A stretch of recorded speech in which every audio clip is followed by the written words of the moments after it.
Hello everyone. आज हम लोग सॉल्व करेंगे एक्सरसाइज 9.1 का question 14। A 1.2 metre tall girl spots the balloon moving with the wind in a horizontal line at the height of 88.2 metre from the ground. The angle of elevation of the balloon from the eyes of the girl at any instant is 60 degree. After some time, the angle of elevation reduces to 30 degree. Find the distance traveled by the balloon during the interval. आपको question में दिया गया है कि एक लड़की है जिसकी हाइट है 1.2 मीटर। ये एक बलून को स्पॉट करती है और उस टाइम इसकी आंखों से जो एंगल ऑफ एलिवेशन है वो बन रहा है आपका 60 डिग्री। ठीक है।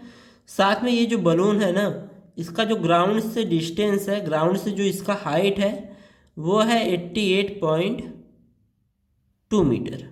ठीक है। और ये हॉरिजॉन्टली उड़ रहा है, तो उड़ते हुए इस तरफ जा रहा है। तो थोड़ी देर बाद ये जब फिर से देखती है तो ये जो बलून था ये यहाँ पे पहुँच गया और इसकी आंखों से अब इसका एंगल कितना बन रहा है 30 डिग्री। आपको बताना है कि ये कितना डिस्टेंस चला, यानी इस पॉइंट से इस पॉइंट तक की डिस्टेंस आपको बतानी है, या फिर इस पॉइंट से इस पॉइंट की भी डिस्टेंस आप बता सकते हैं। तो यहाँ पे नाम दे देंगे। मान लेते हैं ये ए है, ये जो पॉइंट है ये मान लेते हैं बी है, इसको मान लेते हैं सी और इसको मान लेते हैं डी, और यहाँ पे मानेंगे एफ और इसको मान लेते हैं जी। ठीक है। यहाँ पे लिख देंगे let A and B are the position of the balloon.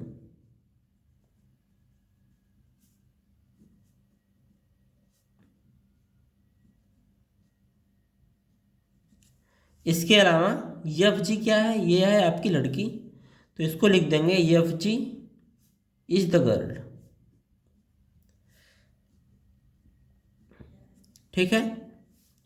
अब यहाँ से देखिए जो बलून है ना, इसकी ग्राउंड से जो हाइट है वो है 88.2 मीटर और जो लड़की की हाइट है 1.2 मीटर। तो यहाँ से यहाँ तक की भी हाइट क्या होगी 1.2, यहाँ से यहाँ तक की हाइट क्या होगी 1.2। तो जो बी से सी की हाइट है वो कितनी होगी 88.2 में से 1.2 को माइनस कर देंगे, क्योंकि जो 88.2 है ना वो यहाँ से हाइट है इसकी। ठीक है। हमको हाइट कहाँ तक चाहिए सी तक, तो यहाँ से नीचे 1.2 है, तो इसके ऊपर कितना होगा 88.2 में से माइनस कर देंगे, तो ये हो जाएगा आपका B C equals to A D. देखिए ए डी भी वही है और बी सी भी वही हाइट है।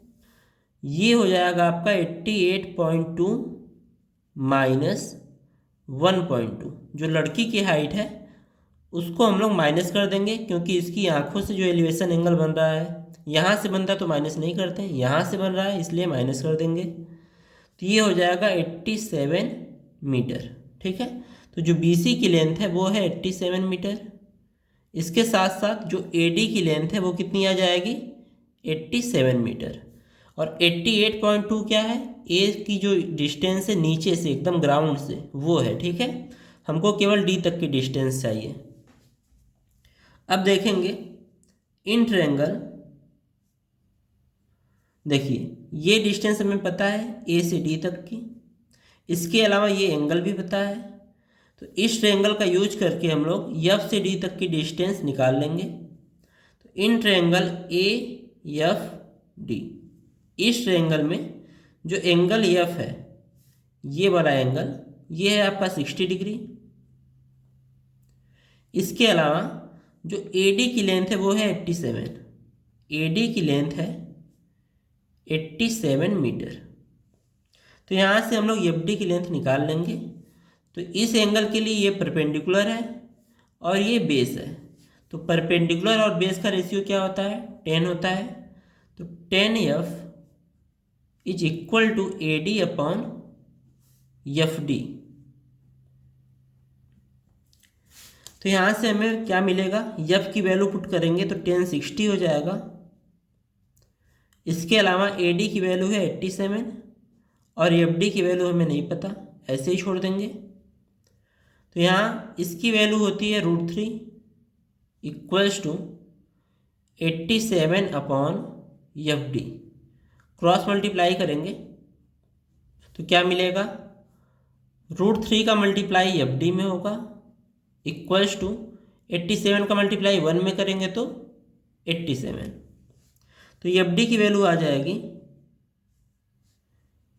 87/√3। इसको रेशनलाइज करेंगे तो नीचे √3 है तो हम लोग क्या करेंगे, ऊपर नीचे √3 से मल्टीप्लाई करेंगे तो हमें क्या मिलेगा, 87√3 का 2 बार मल्टीप्लाई करेंगे तो रूट हट जाएगा और 3 आएगा। ये दोनों कैंसिल हो जाएंगे, 3 2 जा 6, 3 9 जा 27, यानी जो FD की वैल्यू है वो कितनी आ जाएगी, 29√3 मीटर। नेक्स्ट हम फाइंड करेंगे FC की वैल्यू, क्योंकि ये ट्रायंगल बन रहा है एक और, इसमें भी ये लेंथ कितनी है 87 और ये एंगल कितना है 30 डिग्री। तो लिखेंगे इन ट्रायंगल BFC, इस ट्रायंगल में जो एंगल F है वो कितना है 30 डिग्री, साथ में जो BC है वो कितना है, वो है आपका 87 मीटर। तो यहाँ से हम लोग निकाल सकते हैं FC। तो 10 लगाएंगे तो 10F इक्वल्स टू कितना मिलेगा, BC/FC। तो यहाँ पे वैल्यू पुट करेंगे तो F की वैल्यू है 30 डिग्री, तो ये हो जाएगा 10 30 डिग्री इक्वल्स टू BC की वैल्यू है 87/FC की वैल्यू हमें नहीं पता, तो यहाँ से 10 30 की वैल्यू होती है 1/√3 इक्वल्स टू 87/FC।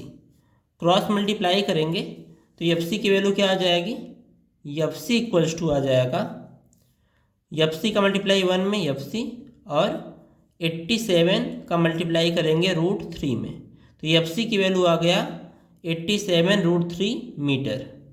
अब यहाँ से ध्यान देंगे, यहाँ से यहाँ तक की डिस्टेंस आ गई 87√3 मीटर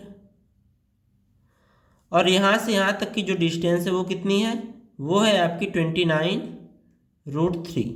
ठीक है, तो BC जो है जो FD है आपका ये है 29√3 और FC जो है वो कितना है, वो है 87√3। तो यहाँ से हमें DC निकालना है, क्योंकि A से B तक निकाले या D से C तक, दोनों लेंथ सेम है तो हम लोग DC निकाल सकते हैं। तो DC इक्वल्स टू हो जाएगा, देखिए ध्यान से, DC इक्वल्स टू होगा पूरी लेंथ कितनी है FC, और अगर FC में से हम लोग FD को माइनस कर दें तो केवल DC बचेगा, तो ये हो जाएगा FC minus FD।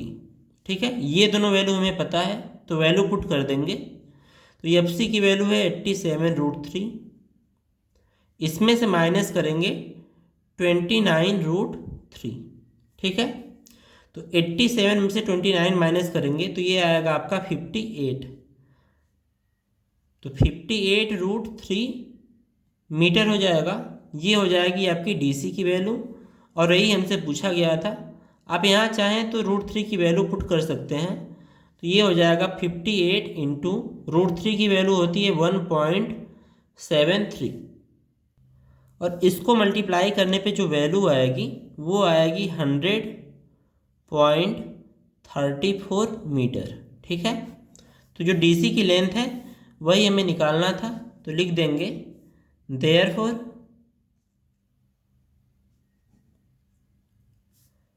Distance travelled